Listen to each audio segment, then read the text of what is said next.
අලංකාරවත් නිල් පැහැති මල්වලින් පිරුණු මෙම ශාකය මීට පෙර ඔබ දැක තිබෙනවාද?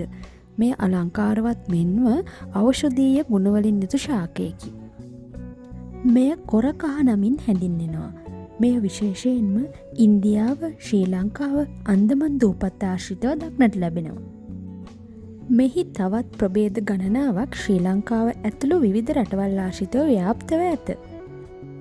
මෙහි අතුමෙන්ම අනෙකුත් කොටස් ඉතා ශක්තිමත් බැවින් අයනුඩ් ලෙසත් හැඳින්වෙනවා. මෙම ශාකයෙහි කොළවල කහ පැහැති වර්ණකයක් පැවතීම හේතුවෙන් භික්ෂූන් වහන්සේලාගේ සිවුරු පඳු පෙවීමටද යොදාගෙන තිබෙනවා. එමෙන්ම දුම්බර කලාල හා පන් පැදුරු සඳහා වර්ණ ගැන්වීමේදී කහ වර්ණය සාදා ගැනීමට අතීත ජනයා මේ යොදාගෙන තිබෙනවා. ඇතැම් ප්‍රදේශවල ජනයා මෙය ඉදල් කූරු ලෙස හඳුන්වනවා. එයට විශේෂ හේතුවක් තියෙනවා.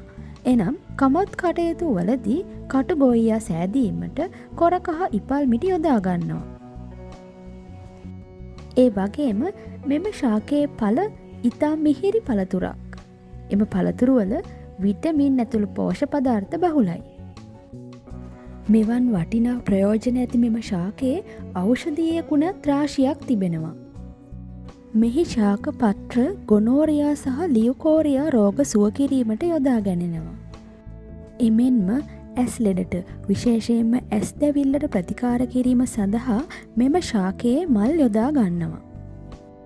මෙම ශාකයෙහි කසාය අධික ඔසව්වීමට හෝ අක්‍රමවත් ඔසව්වීම මෙන්ම ඔසව් වේදනාවට ප්‍රතිකාර කිරීම සඳහා යොදා ගනු ලැබේ. මෙම ශාකයට තුවාල සුව කිරීමේ ගුණයක්ද පවතිනවා. එමෙන්ම මෙහි පොත්ත තැලීම් වලට ප්‍රතිකාර කිරීම සඳහා භාවිතා කරනවා. එහිදී එය චූර්ණයක් ලෙස යොදා ගනු ලබනවා. මෙම ශාකයේ මෙකී ඖෂධීය ගුණයන්ට අමතරව මෙම ශාකයෙහි හටගන්නා නිල් පැහැති මල් විෂ්ණු දෙවියන්ට පූජා කිරීම උදෙසාත් භාවිතා කරනු ලබනවා. මෙවැනි තවත් වටිනා දුර්ලභ ඖෂධීය තොරතුරු දැන ගැනීමට අප සමග රැඳී සිටින්න.